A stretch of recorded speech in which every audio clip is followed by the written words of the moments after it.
name is David Wortley, and I'm the CEO and founder of 360 in 360 Immersive Experiences. And I'm delighted to welcome to you to this lecture or talk on the future of computing, the past, present and future of computing and its impact on humanity and society. So I'm going to start straight away by getting into my presentation. And this presentation is part of a series of talks which are based on a book that I wrote some years ago called Gadgets to God. I did debate whether it should be called Gadgets to Gods, plural, but the book is about reflections on our changing relationship with technology, and it's based on my experience over the last 70 years and on my involvement in different kinds of technologies. So I've created a series of these talks, which are, and this is part 4 of the talks. It's on computing, but it's one of a number of talks that reflect on how technology has changed in all of these different areas during my lifetime and what the implications are for humanity and civilization. I'm looking at things from the perspective of being a baby boomer. My generation, I believe, I see as the most fortunate generation in history because we have seen unprecedented changes in technology during my lifetime. And the talks are really targeted at 3 types of people. The first category, I suppose, are baby boomers. They are people of my generation, born soon after the war. And for baby boomers, I hope that my talks and presentations will stimulate some nostalgia and a desire to share experiences. But I also want to address people at the other end of the spectrum, the next generation. These are children being born into a world where it's completely different to the world that I was born into, and because of that they will bring fresh minds and perspectives, and also I think it will help them to understand the value of the technologies that we see around us today. And finally, I hope that it will also appeal to people who are futurologists, who are looking at where technology is going and the impact of those technologies on business and society. So I begin by looking and reflecting about the role that computing has in human development. I think all living creatures, not just human beings, have embedded in their DNA a need to understand and control the world around them. And human beings use a range of technologies, but they use computing technologies primarily to measure and manage the physical environment and to help human beings to challenge the barriers of space and time. So if we look at how human beings and computing have evolved since the dawn of time, I think it's quite obvious that the human brain has absolutely massive computing power and memory storage, as indicated by the graph on the right hand side. This graph comes from some research project which is looking to try and establish how the human brain computing power compares to the technologies that we've developed. And the conclusion, as you can see from this graph, is that we have quite some way to go before our current generation technologies, technologies like the IBM Watson or UT Austin's Lone Star Advanced Computer Cluster, they're still not at the same level of power as the human brain. But I want to look at how technology has changed in my lifetime and the kind of exponential changes that we are seeing in modern day existence. And my argument is that we are facing a really important challenge in the 21st century, because in the space of what amounts to less than 0.01% of human history, we have seen exponential changes, which have seen a revolution, a change from evolution to revolution as we move from an analog world to a digital world. So computing, I believe, has a fundamental role to play in the development of civilization. And the technologies which allow us to measure, understand, and accurately predict have been key to developments in civilization. So once we have the ability to measure, and we can experiment and observe, and from those experiments and observations we can draw conclusions which lead eventually to developments in knowledge and power, which in turn result in improvements in civilization and the life around us. So if we go back far in time, you can see some of the devices that we've used throughout history, with the Abacus, the sundial, and going back probably before that, these monuments like Stonehenge, which the civilizations of the day used to be able to measure and predict the world around them. And so this led on to other devices, things like the sextant and the chronometer, increasing levels of sophistication. And this ability to measure, value, and calculate has been fundamental and key to developments in commerce and trade. So moving forward in time to the early computer technologies, look at Charles Babbage's computer, they used, before electricity was invented, they used mechanical automation as a way of improving computing power.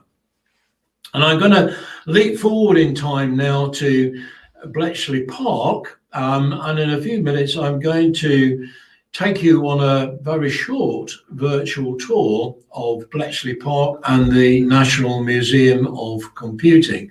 And Bletchley Park, of course, was the home of Alan Turing, who played a big part in the deciphering of what was known as the Enigma code. And it led to the development of one of the very early computers called the Colossus.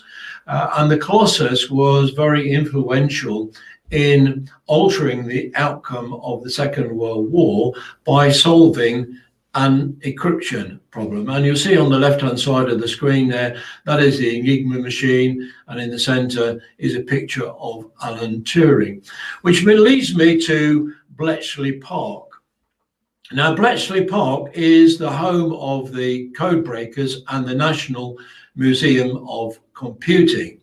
So I'm going to stop sharing my screen now, and I'm going to take you on a virtual tour of Bletchley Park. And to do this, I will need to share a little virtual tour application. It's not a full tour of Bletchley Park or the National Museum of Computing. It's not intended to be as such. It's basically the use of immersive technologies to be able to take you on a very truncated tour of certain parts of the Bletchley Park and the National Museum of Computing. So I'm going to switch now to this virtual tour, and you'll see on the screen a picture of the Manor House at Bletchley, and if I click to continue, it will take me to an aerial view of Bletchley Park. So I'm just going to use the technology to look round, and you'll see in front of you above the trees there's a Manor House, which I saw the picture of earlier, where the words Bletchley Park are. That's the entrance to the museum. And if I rotate round, you can see where the National Museum of Computing is. And it's a relatively small part, but it's a very important part of Bletchley Park. Now, I'll click on Bletchley Park now. This is what you expect to find when you go into Bletchley Park. And of course, going into museums is not possible at the current time with the COVID restrictions. So it's an opportunity for me to give you really a new, unique and exclusive view of what the museum looks like. So I'm going to go back outside of the building again to an aerial view of the museum itself. And you can see it's a collection of low-level buildings which really contain some amazing examples of computing and some very rare examples of computing throughout history. And one of the most important parts of it is the Colossus project. Now, the Colossus is the machine which was used to help solve the Enigma code. And you can see this is what the Colossus project looked like. And a lot of investment has gone into trying to get the Colossus machine actually working in practice. And it will be available to be shown at the National Museum of Computing as soon as the museum reopens. But it's only a small part of what you can see in the museum, and I'll just take you very quickly into a couple of other rooms. And this is a room which shows a device called EDSAC, Electronic Delay Storage Automatic Calculator. And you can see from the panel in front of you that it is quite a large device, which includes 3,000 valves approximately. It weighs 2 tons. It consumes 11 kilowatts of power, and its instruction rate is capable of handling 650 instructions per second approximately, and its main storage has 1,024 words. So there's the EDSAC, but if I rotate round, in this building there is also another example of a very early computer. This computer is called the Witch. So as you can rotate round using this tool, which is available on the internet as well, it will allow you to navigate and have a look at this tool yourselves. So I'm going to stop sharing this, and I'm going to go back to my presentation.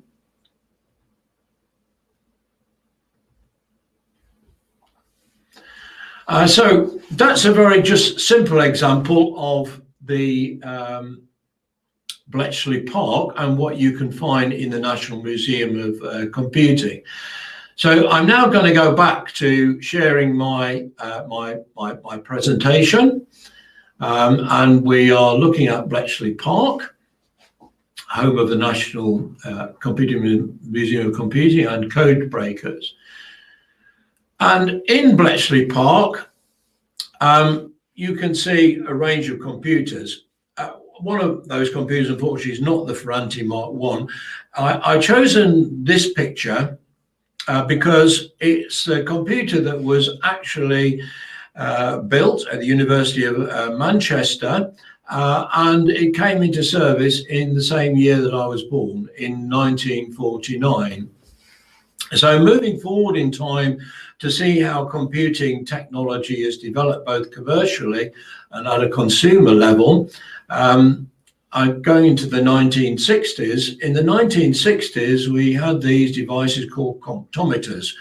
And my very first girlfriend at the time used to be a comptometer operator in a building. And you can see that it has rows of keys, but essentially this was a mechanical computing device.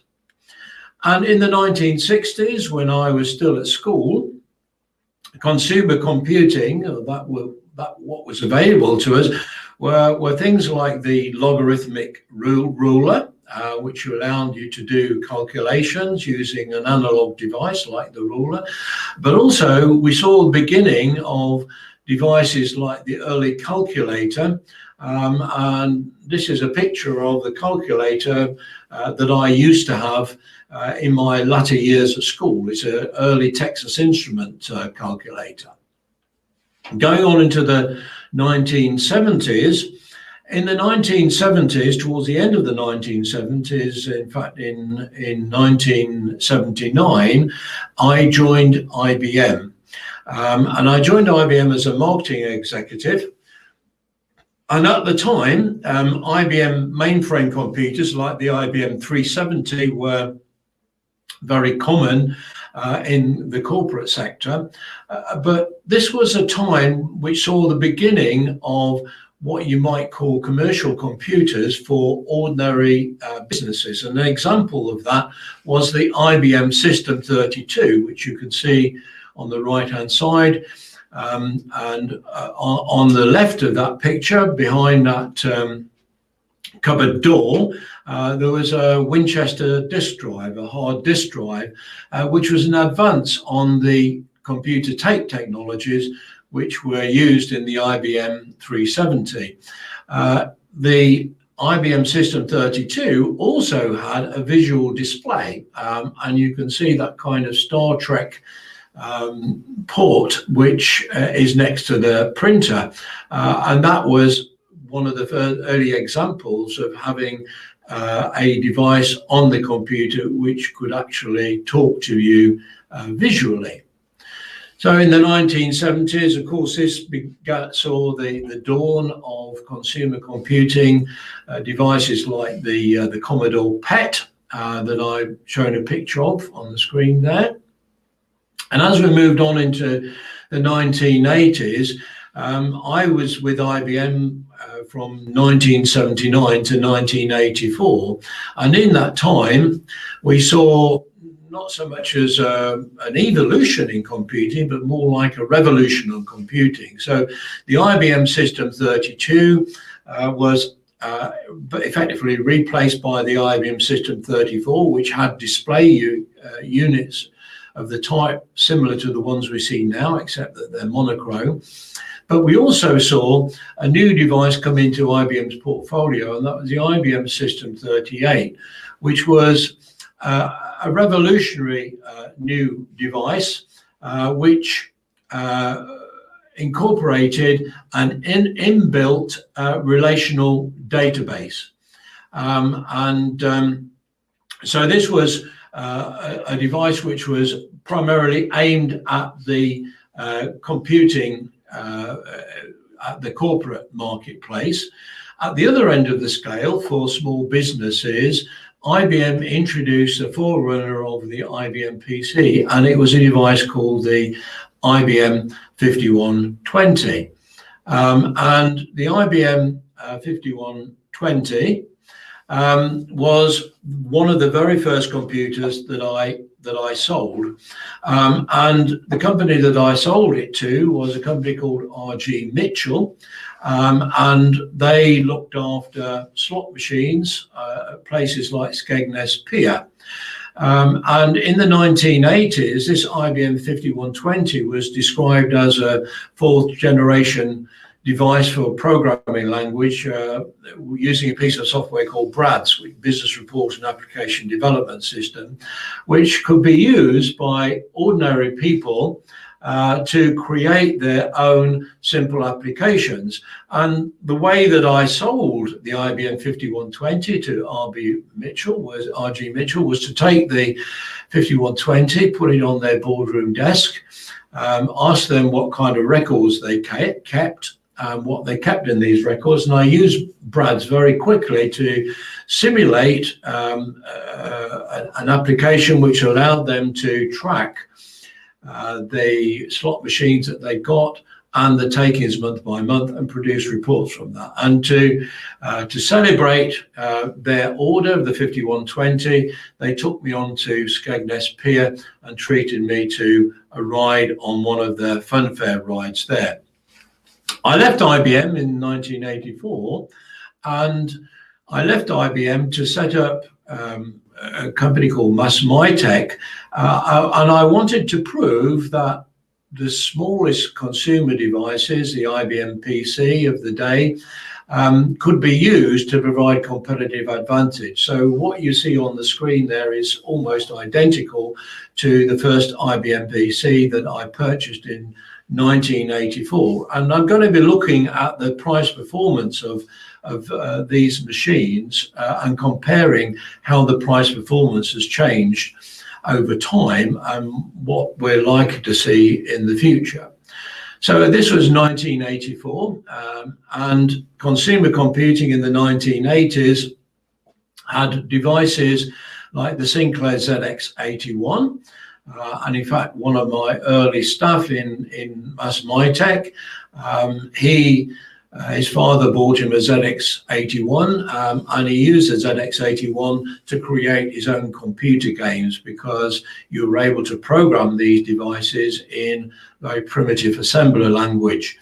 But at the same time, for business people, we saw the forerunner of what we see now in our mobile phones, and that was an example is the Xeon organizer. So moving on to the 1990s, the 1990s saw the birth of the internet and networked computers, and a quantum change in the way in which commercial computing worked. And these also eventually found their way down to consumers, and there's a couple of examples of computers that I actually used in the 1990s. The first of these is an Amstrad portable PC with its own inbuilt modem, and the one on the right is an Amstrad computer, which was an example of one of the early computers with color monitors.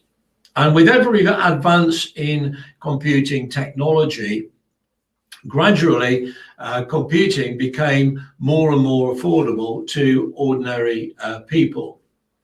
I'm going to just stop because I've got a couple of comments from people. This is from Brian Randall. He said the Colossus was used against the Lorentz teleprinter cipher attachment. It didn't have anything to do with Enigma. But Turing had very little to do with Colossal, but he was central to the Enigma effort and much more. So thank you for that comment, Brian. Antonia Patzka, this says that she liked the immersive virtual tour of Bletchley Park. So thank you very much for those comments, and please keep your comments coming in. You can comment into both into LinkedIn, into Facebook, and also into YouTube, so that I can see those comments. So looking at the period between 1990 and 2021, which is where I see a sea change from evolution to revolution. In the 1990s, most of the computer technology was developed for what I would describe as process automation. And these computers tended to be proprietary, they tended to be dumb and unconnected. And their development was driven by IT professionals. Now, in this period, over 30 years, we've seen a massive change in the characteristics of the digital technologies, from being proprietary, dumb and unconnected in many different aspects, to being more generic, more smart and more connected. And in that time, these technologies have been driven more and more consumers, and they've led us to today's age of creative computing. So the 1990s and 2000s saw the birth of the prosumer. This is a very important development, because no longer were domains that were computers were the domain of people who create applications that are sold to consumers. Consumers increasingly played a very important role in the development of different kinds of applications. And as an example of someone who was instrumental and very influential in my life with the development of Web 2.0, and this was an example of a very early prosumer. On the left-hand side is a guy called Frank Bingley, and I came across Frank because he was using a computer to develop a community portal with a history of our local community, with lots of links to heritage and businesses. So Web 2.0 was really the dawn of a new age of creative computing, where computers were not so much devices that were intended to improve the productivity of the human brain in its way of calculating, but more creating new opportunities for creative computing. And so as technology has evolved over the last 20 years, increasingly computing technologies have been used to attract attention in a very competitive world. So if we look at computing in the 2000s and looking at the picture on the left-hand side, this is a screenshot from the virtual world Second Life, and it's a screenshot taken from the virtual representation of the Serious Games Institute, where I was the founding director. And what you see is my avatar in a demonstration room which physically existed in the Serious Games Institute at Coventry University. And I'm stood next to a screen display which explains a piece of technology called the earless bridge, which is a way of connecting physical environments to virtual environments. So we had a living lab demonstrator of this integration of virtual and physical world. So you'll see the virtual doll's house next to Hobson Hoggard. So in the real Serious Games Institute, we had a doll's house, which looked exactly like the one you see on the screen there. And what we were able to demonstrate was that technology made it possible for us to go into the Second Life virtual world with our avatar and switch lights on and off in the physical doll's house and take measurements of the temperature, lighting, energy consumption. All of this within a virtual world. So the barriers between physical worlds and virtual worlds were being broken down by computing technology. And of course, we saw in the 2000s the dawn of companies like Amazon, Facebook, Google, and YouTube. Going on to 2010s, we begin to see the dawn of cloud computing, which is quite different from network computing, and also the dawn of mobile computing, which extended the global reach, not just of businesses, but ordinary consumers, and gave them 24/7 access to a whole raft of very powerful computing technologies. And now we're in the 2020s, and in this period we have seen rapid developments in artificial intelligence and machine learning. We've seen how technology is becoming increasingly personalized, and we've seen the dawn of applications based on augmented reality and creative computing. So technology has changed an enormous amount over the last 40 years that I've been directly involved in computing technology. And many people watching this, no doubt, will be aware of Moore's law, which talks about the doubling in the price performance of computers in very short timescales. So to illustrate this point, I've shown some examples of computing technologies that I've been familiar with, involved in my lifetime, and give you an example of just how far we progressed in those 40 years. So going back to 1979 to the IBM System 32, which was one of the very first machines as a salesman that I had in my portfolio, and an IBM System 32, like the one you see above A screen with 32K of memory, a 27 megabyte hard disk drive, it's a top of the range machine, would have cost you £27,000.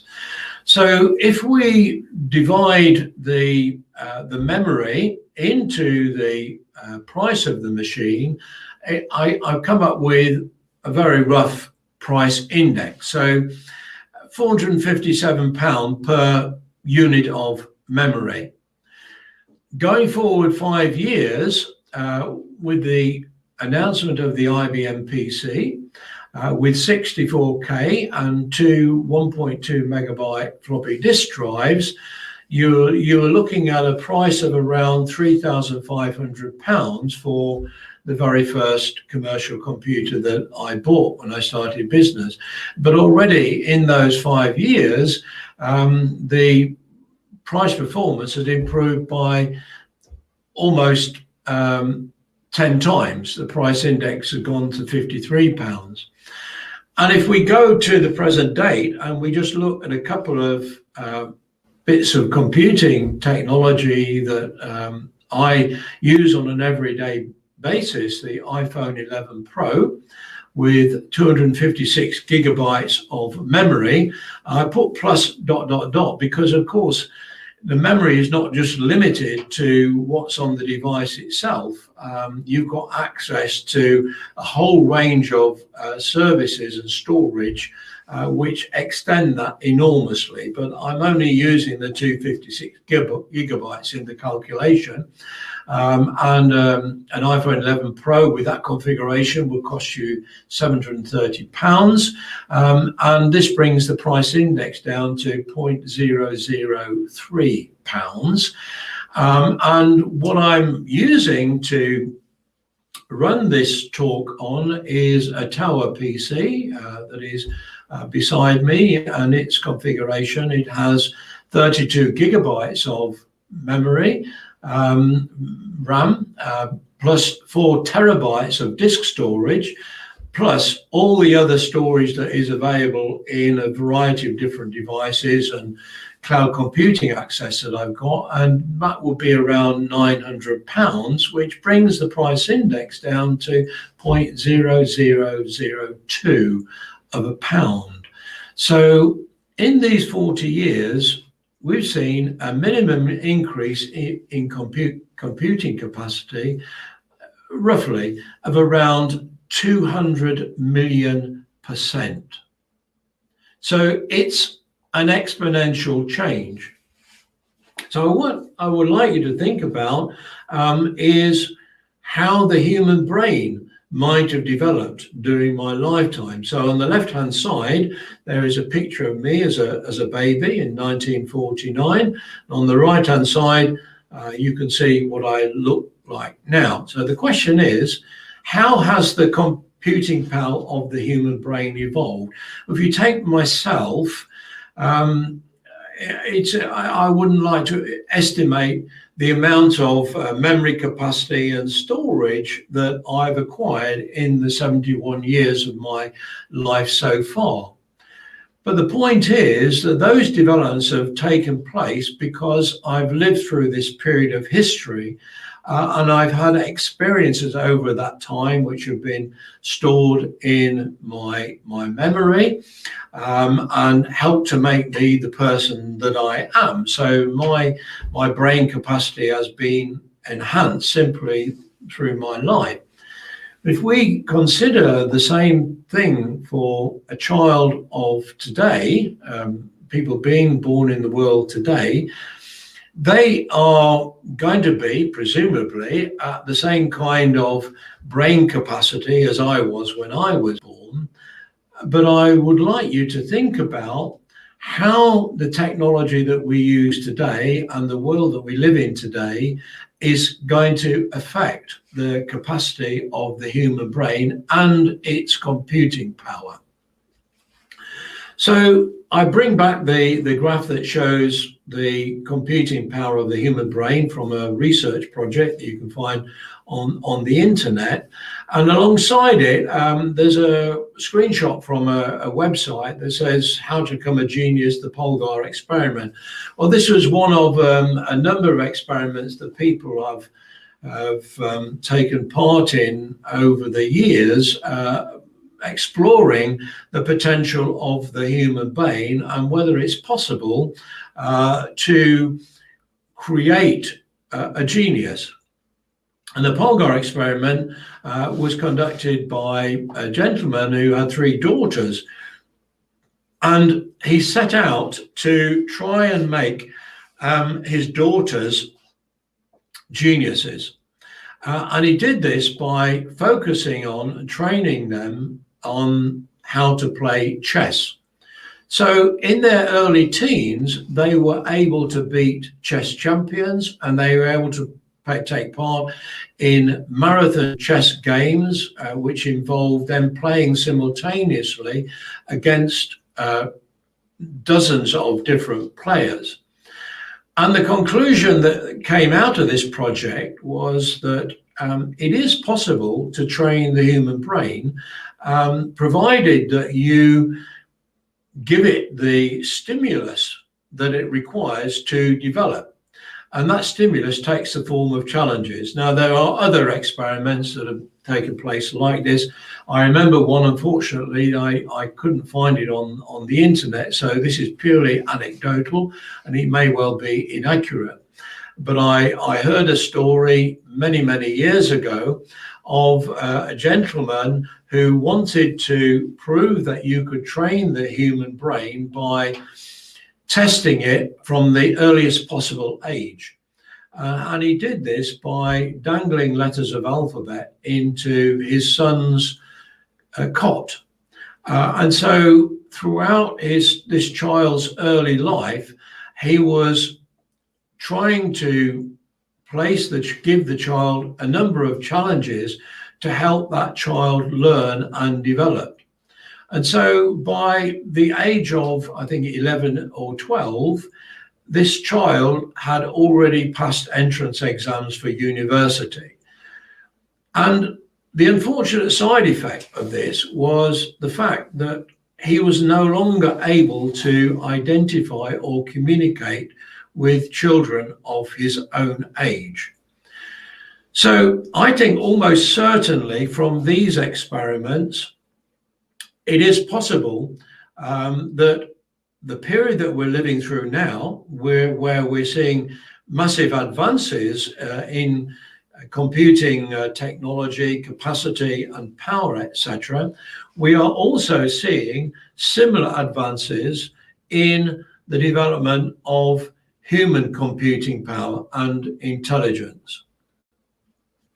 And human intelligence has been one of the few fundamental factors in the development of civilization. So great thinkers and philosophers, people like Plato and Leonardo da Vinci, have shaped our world, and they've gained immortality because the effects of their work are still being seen today. They're still being watched, they're still being explored, they're still being shared. So they still have an impact on the world today.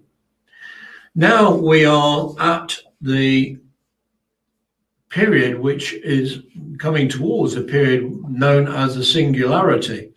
And the Singularity is a concept which says that at some point in the not too distant future, certainly in the 21st century, we will have evolved to a situation where human beings and computing technology will become merged into a single entity. We are already seeing devices embedded in the human body.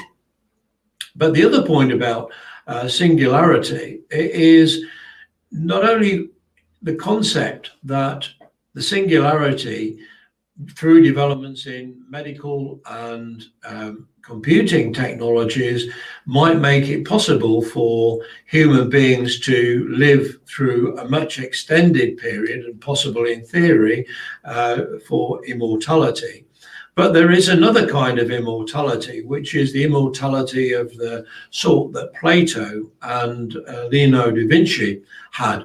Through their artifacts, through the writings about them, they have become immortal. But now, every single human being who has access to technology, whether they've got a Facebook account or whatever it is, they are creating their own version of immortality in their digital identity.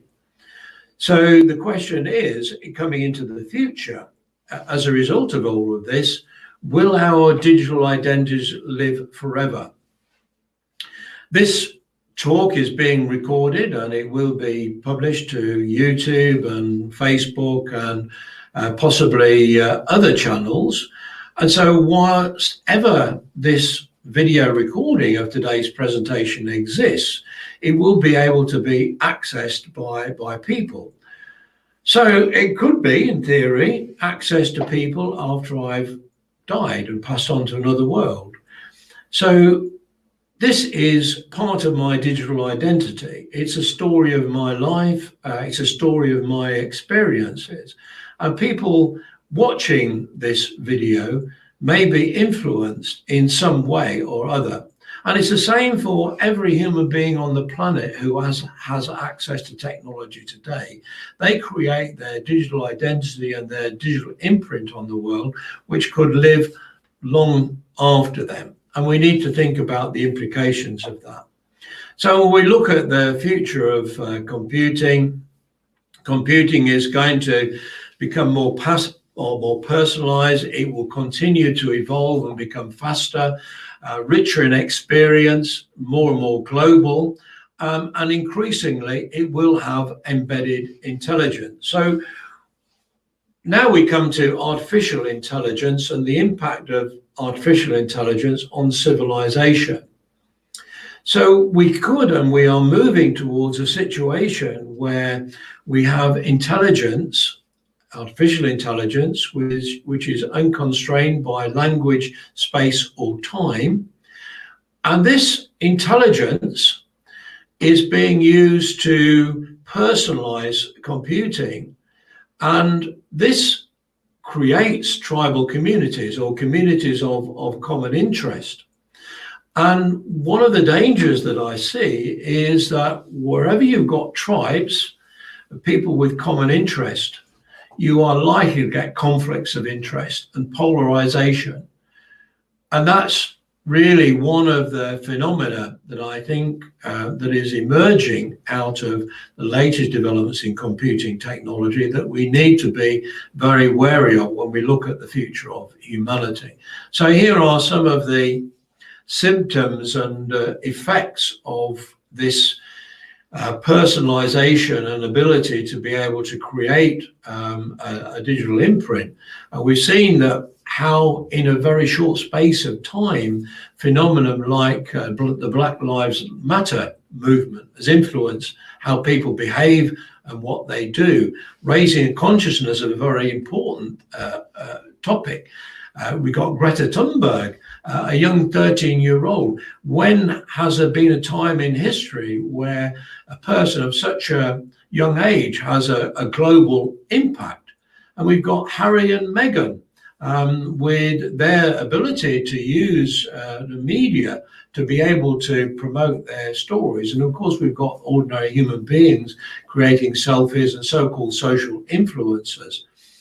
But in this process, we are giving individuals and movements unprecedented power, but is there a disconnect between that power and the responsibility for the effects of that power?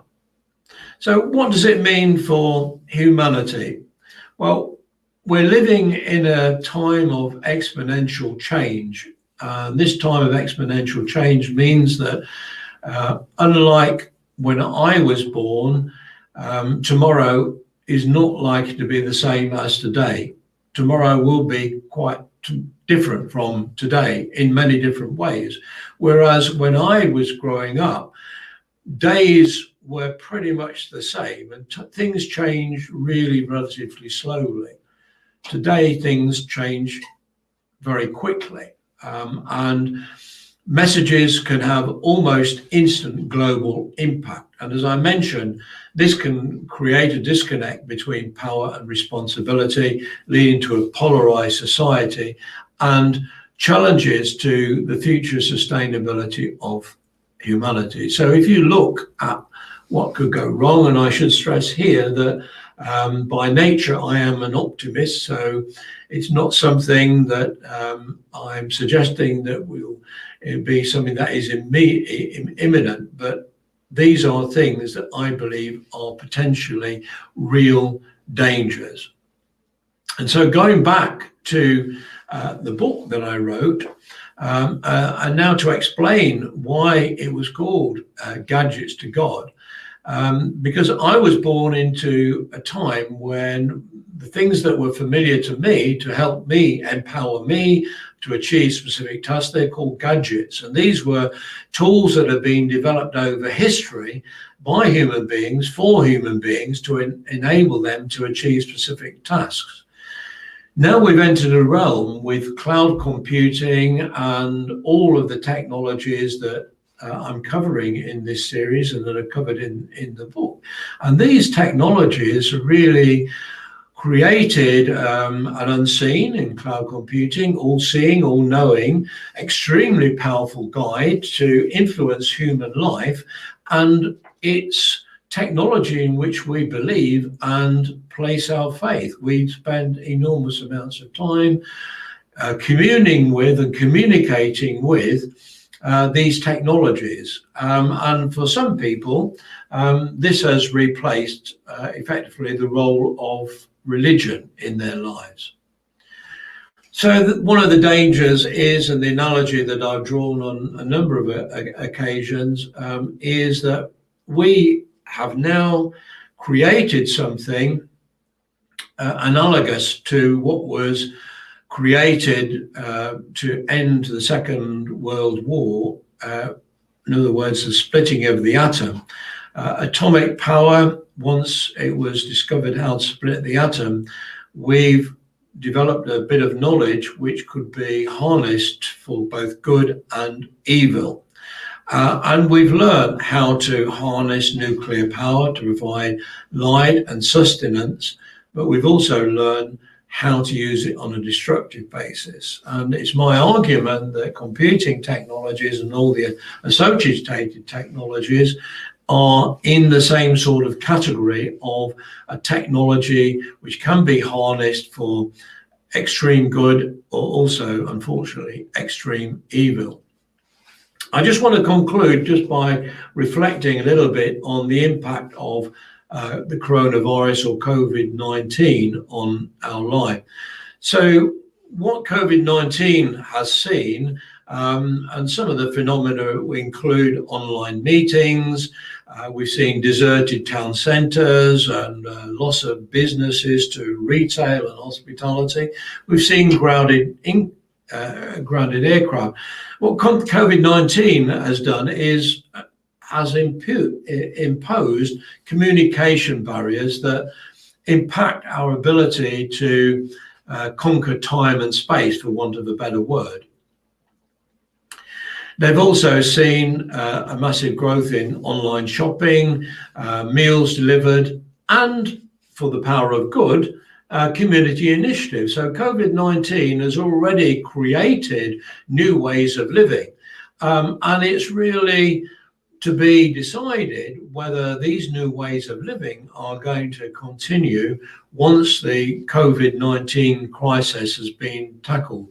But you can be sure, I think anyway, that the computing technologies as a result of COVID-19 will be accelerated enormously in the area of life sciences and the understanding of genetics and genomics, and through it, the ability to be able to respond to situations like COVID-19 in the future. So to conclude, the things that I would like anybody watching this to think about are what's going to be the effect of these exponential changes in computing and all the other technologies in this series of talks. What's going to be the effect of all of these on human life? Consumerization, I think, is at the heart of digital technologies, is at the heart of these changes, and artificial intelligence goes through all of these different technologies, all of these different applications like a stick of rock. I think we have an opportunity to turn this coronavirus crisis from a challenge into an opportunity. But this opportunity will, I think, inevitably involve balancing the needs of individuals and their human rights and society. So I think we do, at the present time, we do have a choice of which path we go down. But if we are not careful, it is still possible that we could be on the eve of a self-destruction. But similarly, we could be on the dawn of a new age, and it will be up to us as individuals and as a society to be able to choose which path we go down. So I've said in previous presentations that I believe that human life is actually a paradox. And these paradoxes are through the whole of human life. And you can see that the idea of a paradox in the concept of yin and yang. These are a few quotes from back in history. I think Voltaire said, "Man is free, but everywhere in chains." The more freedom that we have, I would argue, the more we find ourselves restricted. And similarly, people who are in chains, they are not prevented from using their imagination to take themselves anywhere. So sometimes having chains gives us a certain amount of freedom. The best of times and the worst of times, Charles Dickens in The Tale of Two Cities. I think we are in a current era which reflects this statement very well. And finally, I think the end and the beginning are essentially the same place. So that's a philosophical end to my presentation. I just had a quick look at the comments. I can't see any more comments from people.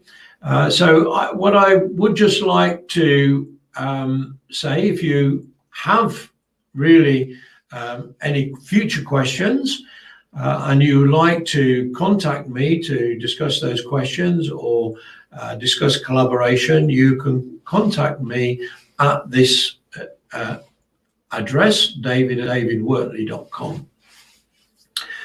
So that's me done. I can't see any more comments or questions, but I will just stay for a minute or two to see if there's anyone wants to type anything else in, and so I can reflect on that. The next talk in this series is likely to be in a fortnight's time on a Wednesday at the same time. All of these talks and presentations are being recorded and they will be published to the web. So if you are interested in taking part in these talks, and if you would also like to be involved in my virtual events related to digital medicine, please do get in touch with me through the email address you see there, or you can find me on LinkedIn, and I would be very happy to start a dialogue with you. So thank you once again for joining me this afternoon. I'm now going to close this presentation down, and thank you for your attention. Thank you.